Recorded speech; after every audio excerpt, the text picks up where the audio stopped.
বাহ ককা, ফুলনিখন ইমান ধুনীয়া লাগিছে। আৰে আইজনী দেখোন। আইজনী, তুমি হঠাতে ওলালাহি যে? চোৱাচোন মই ফুলনিখন কেনেকৈ ধুনীয়া কৰি ৰাখিছোঁ। মোৰ কামনো কি কোৱাচোন? এই বুঢ়া বয়সত মই হাল বাবলৈ যাব নালাগে, উপাৰ্জন কৰিবলৈ যাব নালাগে। সেইকাৰণে ফুলনিখন পাতি ফুলনিখনৰ লগতে ব্যস্ত হৈ থাকোঁ। বুজিছা আইজনী? অঁ ককা, ভাল কাম কৰিছে আপুনি। আইজনী, আইজনীও তুমি লেঙেৰাই আহিছা যে? ভৰিত কিবা হ'ল নেকি? অঁ ককা, হ'ব বাৰু, মই সেই বিষয়ে পাছত কম। হ'ব, উঠা অ আইজনী, উঠা। ককা, ভালে আছানে তুমি? মই ভালে আছোঁ আইজনীও, কিন্তু তোমাৰ ভৰিত কি হ'ল কোৱাচোন? ভৰিত গুলি লাগিলে অ' ককা। সেয়ে এমাহ ছুটীত ঘৰলৈ আহিছোঁ। মা ক'ত আছে? আমি বাৰু তোমাৰ কোনো নহয় নেকি? ইমান ডাঙৰ ঘটনা ঘটিলে, ভৰিত গুলি লাগিলে, তথাপি আমাক কোৱা নাই যে তুমি? চৰি ককা, তোমালোকে বেছিকৈ চিন্তা কৰিবা যে। এইটো সাধাৰণ। ককা, ড'ন্ট ৱৰি। কিয় চিন্তা কৰিছা? Now I am already okay.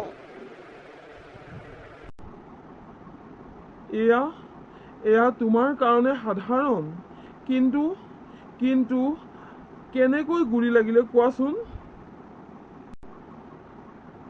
ব'লা অ' আইজনী, ব'লা ভিতৰত জিৰাই লোৱাগৈ, ব'লা।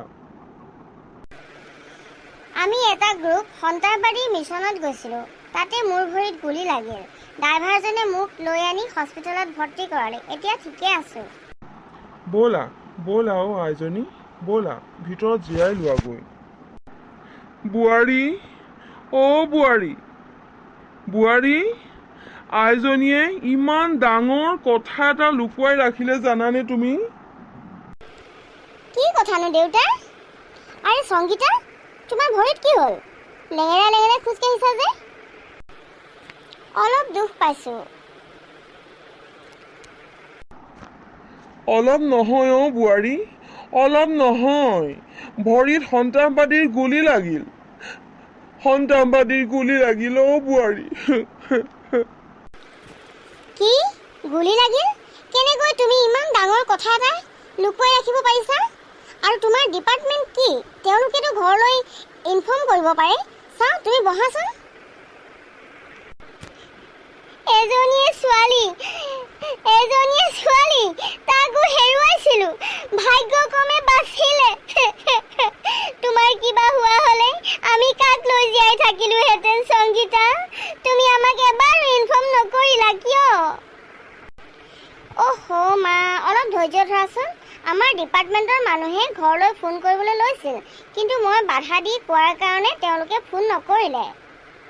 তুমি উঠা মা, উঠা। বহা, মোৰ কাষতে বহা। সংগীতা, মই বহুত দুখ পাইছোঁ অ'। হিয়াখন ফাটি যাওঁ চিটি যাওঁ কৰিছে অ'। তুমি জন্ম হোৱাৰ পাছতেই মোৰ টিউমাৰ হ'ল আৰু অপাৰেশ্যন কৰিব লগা হ'ল। মোৰ সন্তান জন্ম দিয়া ক্ষমতা নোহোৱা হ'ল। এতিয়া তুমিয়ে আমাৰ সৰ্বস্ব। আৰু তুমি যদি মোক আৰু ককাক কথাবোৰ খুলি নোকোৱা, কেনেকৈ জানিম? তুমি জানানে, তুমিয়ে আমাৰ সপোন, তুমিয়ে আমাৰ গৌৰৱ। মা, মই সকলো বুজিছোঁ। তোমালোকক খবৰ দিয়া হ'লে জানো যাব পাৰিলাহেঁতেন। চিন্তা নকৰিবা, মই ছুটীত আহিছোঁ যেতিয়া তোমালোকক ছাৰপ্ৰাইজ এটাও দিম বুলি ভাবিছোঁ।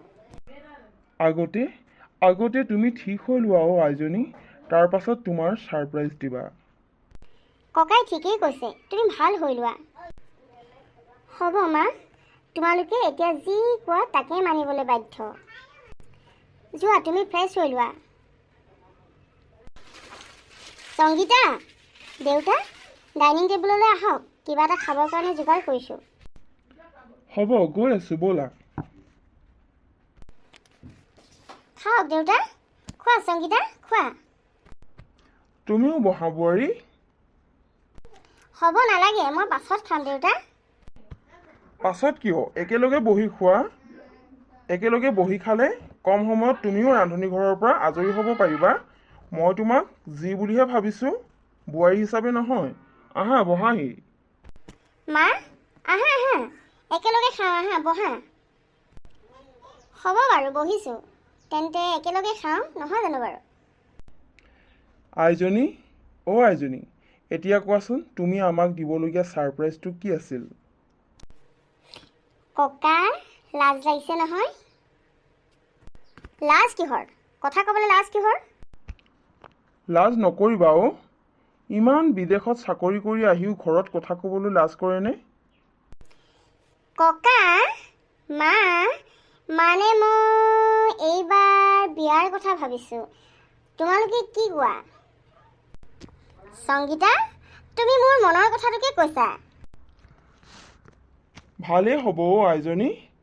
অ' আইজনী, নাতিনীজনী বিয়া হ'লে নাতি এটাও পাম। পিছে দৰা আমি পচন্দ কৰিব লাগিব নে তুমি পচন্দ কৰি থৈছা, কোৱাচোন? মই যদি কওঁ মই পচন্দ কৰি থৈছোঁ, তেতিয়া বেয়া পাবা নেকি? আইজনী, কিয় বেয়া পাম? কোৱাচোন তোমাৰ সপোনৰ ৰাজকুঁৱৰজন ক'ৰ আৰু কোন বা? ককা, মা, ক'বলৈ লাজ লাগিছে। তথাপি কওঁ বাৰু। নৈ সিপাৰৰ যে মোৰ লগৰ পল্লৱ, মোৰ আৰু পল্লৱৰ মাজত বহুদিনৰ ভালপোৱা প্ৰেমৰ সম্বন্ধ আছে। আমি দুয়োটাই দুয়োটাক বুজি পাওঁ আৰু ভাল পাওঁ। অৱশ্যে পল্লৱ বেয়া ল'ৰা নহয়, সিও এতিয়া AGC অফিচাৰ হ'ল। কিন্তু তোমাৰ লেঙেৰা ভৰিটো দেখি সিহঁতৰ ঘৰৰ মানুহে বিয়া পাতি বোৱাৰী কৰি নিব জানো? এৰা বোৱাৰী, আইজনীলৈ চিন্তাই হৈছে। বাহিৰৰ দৰায়ো পচন্দ নকৰিব। বৰ বিপদত পৰিছোঁ এতিয়া আইজনীৰ কাৰণে। মা, ককা, মই পল্লৱক ফোন কৰি সকলো কথাই কৈছিলোঁ। কিন্তু সি তেতিয়া ক'লে পৰিয়ালৰ কাৰো বাধা নেমানো, প্ৰয়োজন হ'লে মন্দিৰত বিয়া পাতিম। মই তোমালোকৰ প্ৰেমত বাধা দিব বিচৰা নাই, কিন্তু পৰিয়ালৰ অমতত বিয়া পাতিলে তোমালোক সুখী হ'ব পাৰিবানে? বৰমা, অ' বৰমা, মই পল্লৱ আহিছোঁ। অঁ, আপোনালোক বহক বহক বহক। ভালে আছেনে? হয় হয়, ভাল কাৰণেতো আহিব পাৰিছোঁ। সংগীতা ক'ত? অঁ, বৰমা, বৰদেউতা, পল্লৱ, বহিছা। মই ভিতৰতে আছিলোঁ। অঁ সংগীতা, আমি আহিলোঁ। আপোনালোকৰ ভালনে? হয় হয় সংগীতা, আমাৰ ভালেই। আমি ভালে আছোঁ। পল্লৱে মোক তোমাৰ কথা কৈছে, তোমাৰ ভৰিত সন্ত্ৰাসবাদী গুলী লাগিছে বুলি। ভাল পাইছানে? ক'তা? আপুনিতো মোক গুলি লগা কথাটো কোৱা নাই। তেতিয়াহ'লে আমাৰ ইচ্ছা পূৰণ নহ'বই। মা, তুমি কি ক'ব বিচাৰিছা? অঁ, তাই এতিয়া লেঙেৰি হ'ল। তাইক মই মোৰ ঘৰৰ বোৱাৰী কৰি কেনেকৈ নিম? তুমিয়ে কোৱা। ভৰিত গুলীহে লাগিছে, আনটো একো হোৱা নাই। ইয়াত বাধা কিহৰ? তাই সম্পূৰ্ণ সুস্থ মা। তাৰ মানে আপোনালোকে কি পল্লৱ আৰু সংগীতাৰ বিয়াৰ কথা পাতিবলৈ আহিছে নেকি? হয় হয়, আপুনি ঠিকেই ভাবিছে। পল্লৱে সিদ্ধান্ত লৈ বিয়াৰ প্ৰস্তাৱ দিবলৈ লৈ আনিছে। চাওকচোন, পল্লৱৰ মাকে সংগীতাক লেঙেৰি বুলি বিয়া কেঞ্চেল কৰিবলৈ লৈছে। কিন্তু তাইতো ট্ৰিটমেণ্ট হৈয়ে আছে, ভাল হৈ যাব। তাই ভৰিটোহে গুলী লাগিছে, আন অংগতো লগা নাই নহয়। তাইৰ হৃদয়খনততো গুলী লগা নাই। ইয়াত আমিনো কি ক'ম আপোনালোকক, নিজেই সিদ্ধান্ত লওক। হেৰা, তুমি অলপ কথাবোৰ ভাবি চোৱাচোন। তোমাৰ আৰু মোৰ বিবাহো দেখোন প্ৰেম বিবাহেই হৈছিল। নাই নাই, মই তোমাৰ কোনো কথাই শুনিব নিবিচাৰোঁ। মই তাক 9 মাহ গৰ্ভত ৰাখি পুনৰ পানী কেঁচুৱাৰ পৰা গু মুত পেলাই ডাঙৰ দীঘল কৰি সমাজত মানুহ হিচাপে স্বীকৃতি দি উপাৰ্জনমুখী কৰি তুলিছোঁ। হে, তোমালোকে তথাপি মোক নুবুজা, কিয় নুবুজা? আৰু সি যদি মোৰ কথা মান্তি নহয়, তেন্তে মই কোৰ্টত গৈ ত্যায্যপুত্ৰ ঘোষণা কৰিবলৈ বাধ্য হ'ম। তুমি মনে মনে থাকিবানে? মা, তুমি মোৰ চকুত হৈ এবাৰ আগতে কোৱা কথাখিনি আকৌ এবাৰ কোৱাচোন। মই পুনৰ শুনি চাওঁ। তুমি এগৰাকী মহিয়সী নাৰী।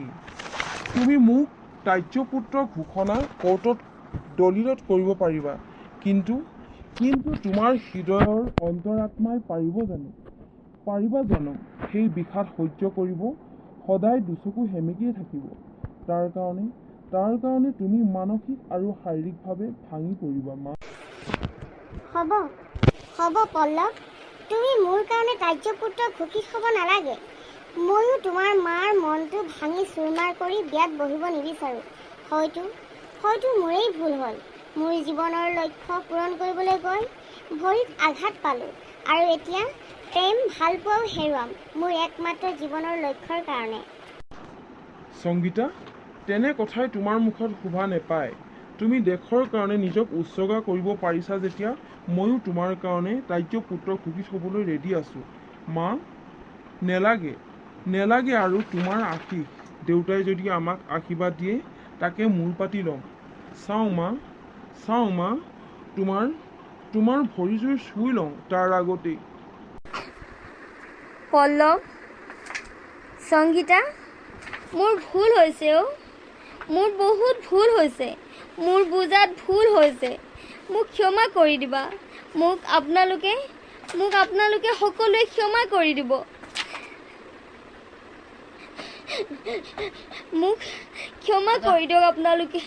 সংগীতা, মোৰ বুজাত বহুতেই ভুল হ'ল। তুমি সঁচাকৈ সাহসী ছোৱালী। জম্মু কাশ্মীৰত তোমাৰ কাৰণে এটা মিছন ছাকচেছ হৈ তুমি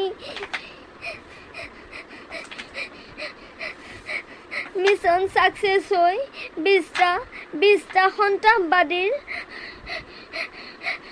আৰক্ষী আৰু আৰ্মি গুলীত নিহত হ'ল, আৰু মই তোমাক লেঙেৰি বুলি মোৰ বোৱাৰী কৰিবলৈ অস্বীকাৰ কৰিছোঁ।